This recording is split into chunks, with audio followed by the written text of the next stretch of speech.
Good evening, everyone, and welcome to another round of sound. This is the #1 Cochran Sports Showdown. I'm Bob Pompeani. Lots to get into. We'll talk about some of these all-star games and if people are still interested. But the #1 topic tonight on the #1 Cochran Sports Showdown will be the Steelers and their off-season, which is underway. And there are a lot of interesting topics on the table. Here to discuss those with you is your panel tonight. We have Chris Mack, co-anchor of the Fan Morning Show, joining us here today before he goes to bed. He's got to wake up early. Below him, it's Jeff Hathhorn, who is the sports director of 93.7 The Fan, does a great job covering just about everything there. And Mark Kaboly from The Athletic, outstanding beat writer for the Pittsburgh Steelers. And he's back from the Senior Bowl, which is where we're going to begin, Mark. So you were down there. Kenny Pickett, small hands, under whatever, but he got the job done, and he got the job done his entire season. Baker Mayfield once had small hands, probably still does, but he was #1 overall in the draft. What do we make of small hands, Mark? I'm not making anything of small hands right now because he wouldn't even let anybody measure it. So he's adding to it a little bit by not letting them measure their hands till the combine, which you have stretching exercises. I think that's just an overrated part of this whole thing about Kenny Pickett. He's either going to play or he can't play. And I think he knows, and we know that he can play. That's why we didn't see too much of him at first at the Senior Bowl game or first at the practices. He didn't take many reps. He took some. So I don't think he was much interested or much vested into that because he had more to lose than he had to gain. And even he played a quarter of the game, and he threw not many passes more than down the field at all. So I think it was a lot for him to lose in those games. So I think Kenny Pickett is a guy who's going to probably go in the top 10, maybe even before the top 10, because you know how quarterbacks go in this draft, man. People get closer to the draft day. They get really tight, and they need one, and they'll give up the farm for him. So I think that will eventually happen to him. I think that eventually will happen to Malik Willis. It will leave the Steelers in a really bad situation where all this looking up, all these 2 months of offseason of putting money into and looking into the draft, it's going to be all a moot point, or as Bill Cowher would say, a mute point come late April, because I don't think there's going to be too many left to pick 20. Well, and what I noticed from Kenny, guys, and from Malik Willis conversely, is that they both kind of fulfilled what we've been told about each of them. Like, I think Kenny is the high floor, low ceiling, sure thing if you're looking for a middle to late round, first round quarterback. Malik Willis is the low floor, high ceiling, boomer bust, Lamar 2.0 prospect, I think. And that's what I saw from each of them. I saw Malik Willis do some great things with his legs. I didn't see him quite throw on the run the way I wanted to see, though. And we saw Kenny Pickett efficiently navigate an offense up and down the field. I saw a little bit from Desmond Ridder that I liked as well, but I don't think he's necessarily a first-round prospect. I think the story of the draft is all of these guys, or at least 1, 2 of these guys, maybe 3 of them, are going to go maybe a half round higher than they should because, as Mark pointed out, when teams are quarterback starved, they get a little nervous and they start making those picks a little earlier than maybe they should. When you're dealing with Power 5 quarterbacks, trust the tape. Don't trust the hand size. The hand size can change. Joe Burrow, Baker Mayfield, any of the examples that you want of guys that have had success in the NFL. Obviously, Burrow has taken it to another level.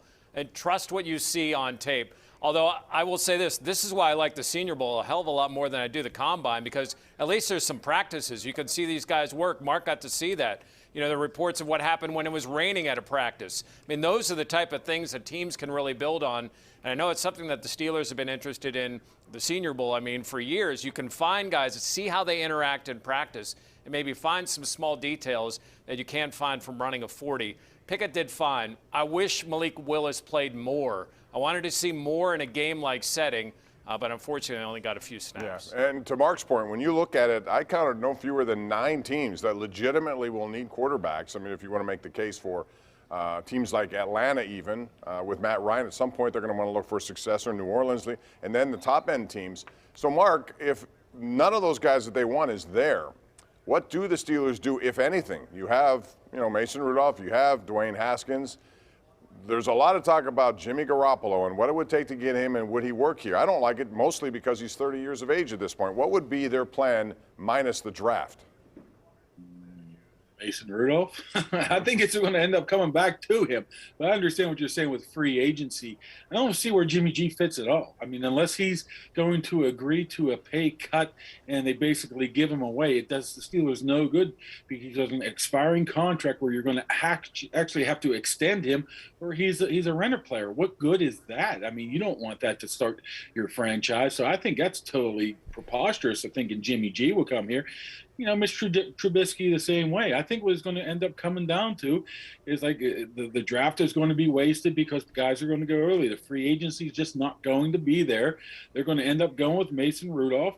I think the Eagles might take a quarterback with one of their three between 14 and 19.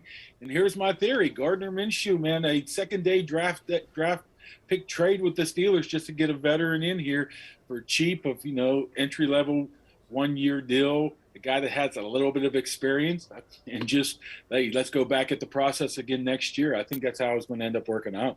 Yeah, but I don't know how any of those guys you just mentioned, and there's a lot of guys just like them, Gardner Minshew, Mitch Trubisky, Jimmy G, Teddy Bridgewater. I don't know how any of those guys are anything more than just another Mason Rudolph or Dwayne Haskins, another guy to throw into the mix and cross your fingers and hope and pray that maybe they can give you something.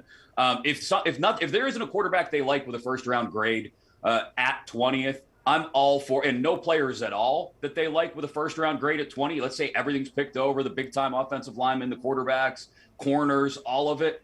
Move back. Accumulate some more picks for the second day. I'd love to see the Steelers do that. If nothing that they really are in love with is available, that's as far as the draft goes. As far as quarterbacks go, if you don't add another one to the mix, I'll live with it, because I'm kind of convinced they're going to roll into week one with Mason Rudolph as their starter anyway. I think it makes it really easy. You're interviewing GMs. You say, are you interested in trading for Jimmy Garoppolo? And if they say yes, you say next. Gone. If Kevin Colbert believes that Jimmy Garoppolo is the answer, you fire Kevin Colbert today. He is not the answer. $27 million and draft picks, it's the dumbest thing ever. And Garoppolo is Mason Rudolph in a different uniform. Why would you spend that kind of money in draft capital for him? Now, Mitch Trubisky, this guy was a first-round pick, might only cost you $4 million to bring him in on a trial, and he's a free agent. He's going to cost you nothing. Yes, and as I for like the, that move. you know, and as for the quarterbacks in the first round, it's like the Steelers only have a quarterback need. They have needs at about 10 positions that they could use the first round on. Don't reach for a quarterback. If you do, you're going to screw up the whole draft. There are a lot of things to talk about. There's no question they need help on their offensive line, defensive line. You could look at inside a linebacker even. We'll talk more about that when we come back. We'll also get into two coaching vacancies. What will the Steelers do? Who will get those jobs? We'll talk about it when we continue. It's the #1 Cochran Sports Showdown right here on KDKA-TV.